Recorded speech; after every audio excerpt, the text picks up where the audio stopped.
रोखठोक, बेधडक आणि अचूक घडामोडींचा वेध घेणारं एकमेव बातमीपत्र आदर्श क्रांती मराठी न्यूज। सोनी जवळा बोबडेवाडी पांदण रस्ता तात्काळ खुला करावा, शेतकऱ्यांची मागणी। रस्ता खुला न केल्यास आत्मदहन करण्याचा शेतकऱ्यांचा प्रशासनाला इशारा। केज तालुक्यातील सोनी जवळा येथून बोबडेवाडीकडे जाणारा सोनी जवळा बोबडेवाडी हा पांदण रस्ता तात्काळ खुला करण्यात यावा अशी मागणी शेतकऱ्यांनी केली आहे। जर सोमवारी रोजी दुपारपर्यंत सदरील रस्ता खुला न केल्यास भूमी अभिलेख कार्यालयासमोर आत्मदहन करण्याचा इशारा लोकप्रतिनिधींसह शेतकऱ्यांनी प्रशासनाला दिला आहे। सोनी जवळा ते बोबडेवाडी पांदण रस्ता हा मागील 1.5 ते 2 वर्षांपासून खुला करावा अशी शेतकऱ्यांची मागणी आहे, परंतु भूमी अभिलेखाच्या गलथान कारभारामुळे आणि कर्मचाऱ्यांचे वेळकाढू धोरणामुळे हा रस्ता वारंवार खुला करण्यासाठी अडथळा निर्माण होत आहे, असा आरोप शेतकरी आणि ग्रामस्थांनी नायब तहसीलदार अशोक भंडारे यांच्याकडे केला आहे। शुक्रवार दिनांक 5 जून 2026 रोजी सदरील रस्ता हा खुला करण्यासाठी केज तहसीलचे नायब तहसीलदार अशोक भंडारे, मंडळ अधिकारी हजारे, तलाठी कवडे मॅडम यांच्यासह युसुफ वडगाव पोलीस ठाण्याचे पोलीस कर्मचारी हे सोनी जवळा हजर राहिले आणि त्यावेळी त्यांच्या समवेत सरपंच गोविंद ससाने, तंटामुक्ती अध्यक्ष शंकर ससाने, आंबा साखर कारखान्याचे संचालक तसेच ग्रामपंचायत सदस्य मिनाज पठाण यांच्यासह शेतकरी आणि ग्रामस्थ उपस्थित होते, परंतु भूमी अभिलेख कार्यालयाचे 2 भूमापक कर्मचारी हे उपस्थित न राहिल्यामुळे सदरील रस्ता खुला करण्याची कारवाई करता आली नाही। सध्या पावसाळा जवळ आला आहे, शेतकऱ्यांना पेरणी करण्यासाठी शेतामध्ये जाता येत नाही आणि त्यामुळे शेतकरी आक्रमक झाले होते। शेतकरी आणि ग्रामस्थ लोकप्रतिनिधी यांनी नायब तहसीलदार अशोक भंडारे यांच्याकडे तीव्र रोष व्यक्त करून भूमी अभिलेख कार्यालयाच्या कामकाजावर प्रश्न निर्माण केला आहे। यावेळी नायब तहसीलदार अशोक भंडारे यांनी मार्ग काढत भूमी अभिलेख कार्यालयाच्या अधिकाऱ्यांशी भ्रमणध्वनीवरून संपर्क साधून चर्चा केली।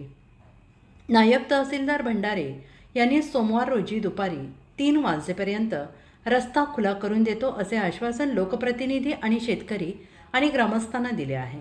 लोकप्रतिनिधी आणि ग्रामस्थ आणि शेतकरी यांनी नायब तहसीलदार भंडारे यांच्या समवेत चर्चा करताना सांगितले की जर सोमवार रोजी दुपारपर्यंत सदरील रस्ता आपण खुला करून दिला नाही तर आम्ही ग्रामस्थ आणि शेतकरी मिळून भूमी अभिलेख कार्यालयाच्या समोर आत्मदहन करणार आहोत असा इशारा प्रशासनाला देण्यात आला आहे। तलाठी मॅडम, कवडे मॅडम, ग्रामपंचायतचे सर्व पदाधिकारी आणि गावातील शेतकरी, युसुफ वडगाव पोलीस स्टेशनचे बिक्कड साहेब आणि त्यांचे सहकारी हे आपल्या इथं आज रस्ता खुला करण्यासाठी आले होते, परंतु भूमी अभिलेख कार्यालयाचे कर्मचारी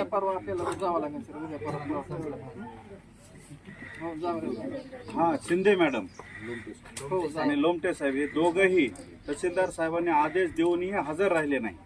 त्यामुळं आज हा रस्ता खुला करण्याचं जे होतं नियोजन तहसीलदार साहेबाचं ती पोस्टपोन करून सोमवारवर गेले। आता त्यांनी शब्द दिलाय की सोमवारी खुला करून देऊ, परंतु आम्हाला एवढंच सांगायचं आहे की भूमी अभिलेख कार्यालयानं असं केल्याच्या नंतर महसूल म्हणून सगळे बरोबर चला ना।